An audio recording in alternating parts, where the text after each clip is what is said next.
Hello friends, welcome back to my channel. So today's video is going to be a 2-for-1 special. You're welcome. I am going to be building a TBR cart right on cue. Hold on. I'm gonna be building a TBR cart that I bought myself as a birthday present to myself because I felt like I deserved it. And then I'm also going to be quickly running through while I build the cart, yes, how I annotate my books, because there's not a lot of information. This video would have been approximately like 6 minutes long. And I also felt what better way than content of me embarrassing myself trying to put together something. Rocco's having a temper tantrum. I'm sitting on the floor. You guys are stacked on top of like 20 books. So I figured I'll just give you guys a brief history while I open this and try not to slice my fingers off. So I have been reading for as long as I can remember, but I never really started annotating books until I got into high school. For quite a few reasons. One, I felt like it took away from the reading experience.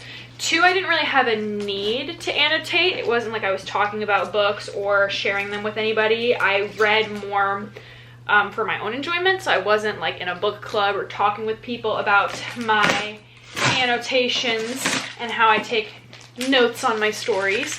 So it wasn't until high school when I really had to start annotating for school. If you're one of my former high school teachers, actually I don't really give a shit if they hear this. I only read about 3 books in high school. Any assigned reading got spark noted. I would go through like Socratic seminars. Spark notes was my best friend. So I don't have that much that I've read in high school that I have like annotated to share. And then on top of that, any reading I did like before high school was pretty much romance, and I did it on an e-reader, so there was never any annotation to be done. Depending on what I was annotating for, that would really decide how I went about annotating. And I have 3 examples here for you guys today that we're going to talk through. So I have my school annotations. I do have one entire book that I annotated for school. It was for my senior comparative lit class, and I was really into reading at that point, so I was like okay with assigned reading. So I have a copy. It was our senior gift of Mary Shelley's Frankenstein, completely annotated. It doesn't look like it because I didn't use post-it notes at this point, but it is, and I'll show you how I annotated that. And then I have the first edition ever that I received of The Cruel Prince.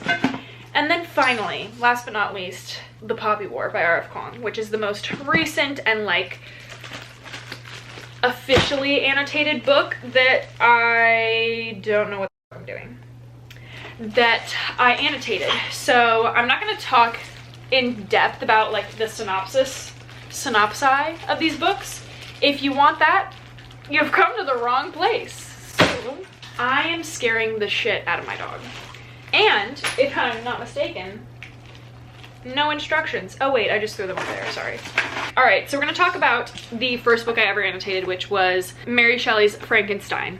First of all, loved this book, highly recommend it. If you are wanting to get into the classics, it was one of my favorites. So I'll just kind of briefly talk about how I went about annotating this book.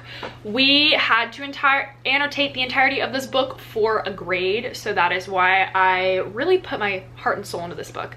And then we also had to write an essay on the a research, like an argumentative essay, the themes that I wanted to discuss, which were fate and destiny, birth and creation, and then death and destruction. This is like the first page. If you guys can see, this is how I would write. So really I would just underline what I was reading and then discuss it. So the point of view I had established was Robert Walton, and then I would just note themes of like personification, illusion, and comparison, and then write notes to myself. So like a certain line was, I shall satiate my ardent curiosity with the sight of a part of the world never before visited, which is the purpose of Robert Walton's voyage.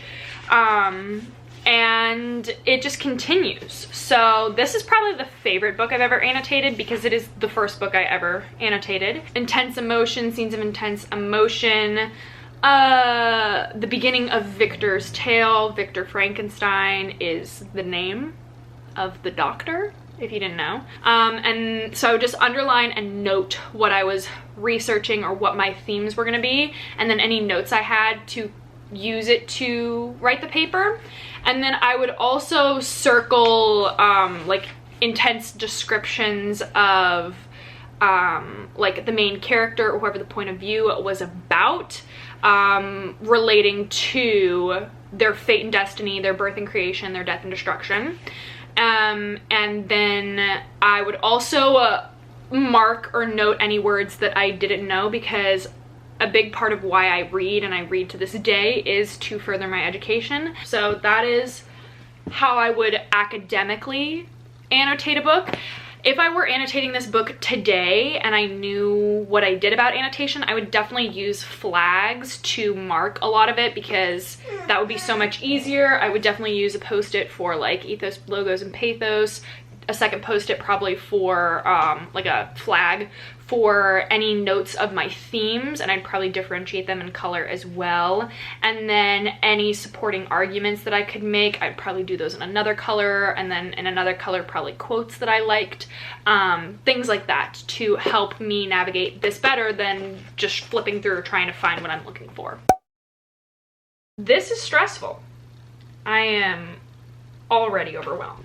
I don't know how to build things. I genuinely have my father build everything for me because I am incapable.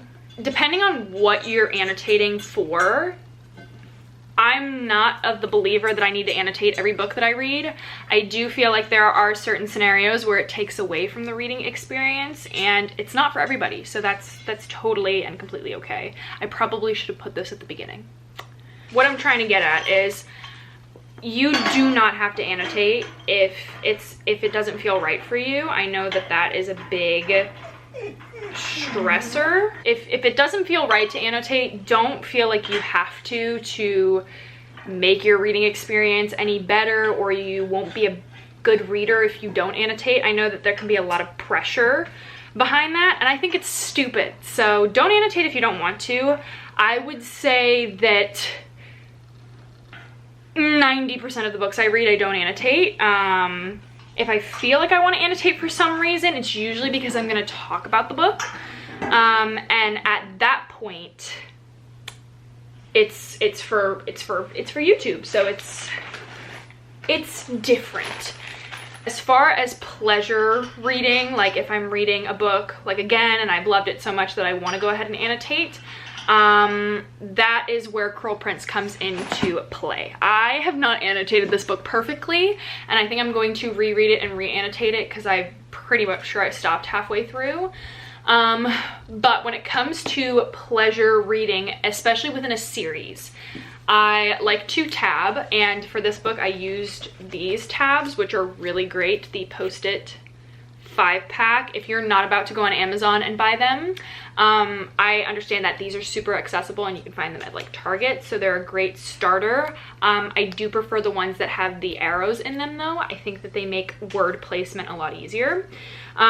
So with Cruel Prince, we'll stick her here so that I can talk about it. I would take more like action with like underlining. So I would underline my favorite parts that correspond with the sticky note. The color would not correspond because I am not that skilled.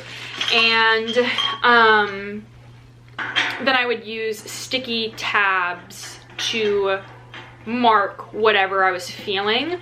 I genuinely could not tell you, if my life depended on it, what these colors mean. Blue is probably sad, green is probably something I love because I love green. I'm gonna guess red is angry, yellow is probably funny, or orange is funny maybe. Then yellow is love, I don't know.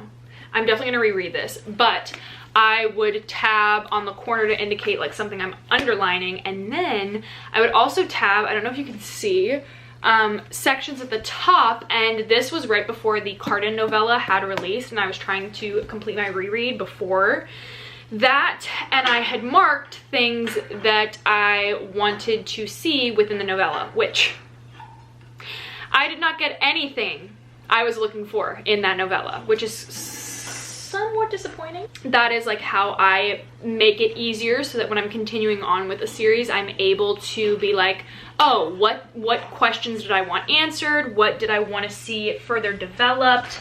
Did I get any of that, or did they just leave me hanging? That is definitely the best way I would recommend annotating a book that you like are reading because you truly love it and you want to be able to continue on with the series. So I really like that method. Annotating with sticky notes, underlining with a pen. If you can color code, great for you, but if you're like most normal people and you only have a black pen, that is also really nice. And then just tabbing the top for like super special scenes to you, or my personal favorite, like I said, marking what I want to see in future books, which is what I did with Cruel Prince.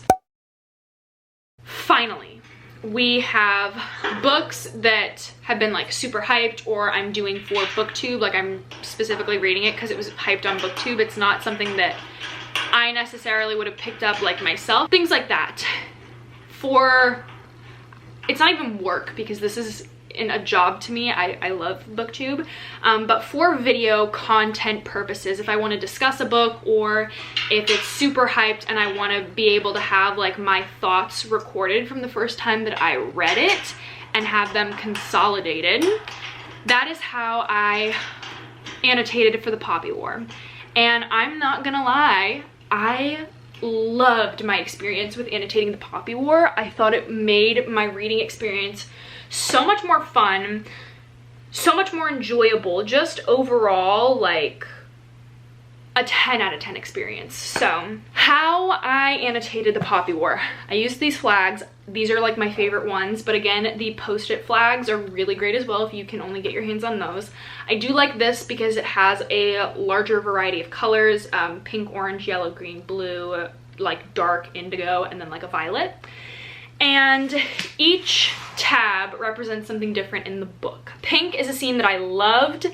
It does not have to be a lovey-dovey scene. It can just be like a badass scene, something that I really liked. If there is like an act of love, I can mark it there.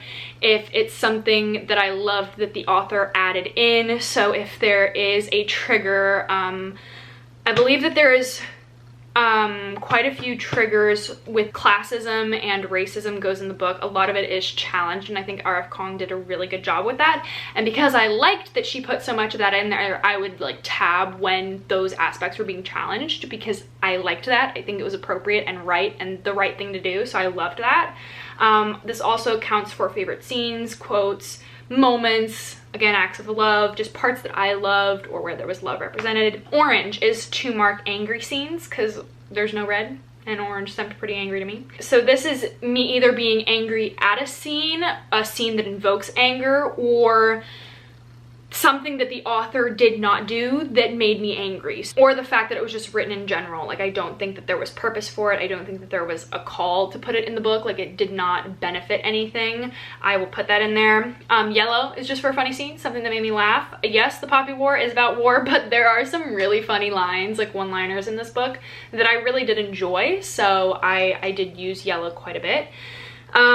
Green is my favorite color, so we use that for relatable, something that I personally relate to. Blue is sad, anything that's sad, whether it is like just a sad line, something that the character is dealing with internally, mental health struggles that really upset me and make me sad, could be triggering. Also character death. I would say the most I put blue in a book is for something that would probably be considered triggering. Orange and blue are probably the most like triggersome moments that would be in a book. The purples, these are interchangeable depending on what genre of book I'm reading. For the dark purple, this is for the fantasy category. So for dark purple in fantasy, it would mean that it is important or has something to do with like the plot line or world building. So it's going to matter on and help me remember how the world and story and when magic works later on. The light purple is for a shocking moment or something that's foreshadowing. If I think that it could mean for something else coming up in the future or it shocked me, that is what that's for. As far as for horror genre goes, the purple can be for like, usually I would use like a dark purple for a scary moment, something that almost made me shat myself. And then the light purple would be for a plot twist. So something that, you know, you weren't expecting that. Usually in psychological thrillers, I would say more over than horror, there are a lot of plot twists and I like to mark those. So that could also be used for foreshadowing and plot twists as well. And then as far as nonfiction goes, the purples would be used for important information that I am learning from. But that is how I went ahead with annotating the Poppy War, which I really, like I said, enjoyed.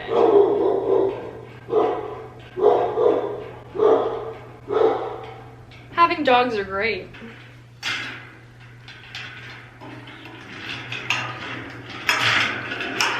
All right, so I am ecstatic. Thanks for building the cart with me. Let's organize now. Oh yeah.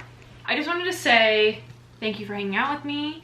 Thank you for staying with me while I build my cart. I will have the cart that I bought linked down below so that if you guys want it as well, you can go out and scoop it up. It was only like 30 bucks and it didn't take me that long to put together. I was just talking, so, you know, monopolizing time. But yeah, that's gonna be it for me today, guys. I hope you enjoyed this video. My Instagram and Goodreads are linked down below if you guys want to follow me there to keep in touch with me more. And yeah, I hope you guys are having a good day. I hope you enjoyed this video, and as always, I will see you guys in my next one. Bye.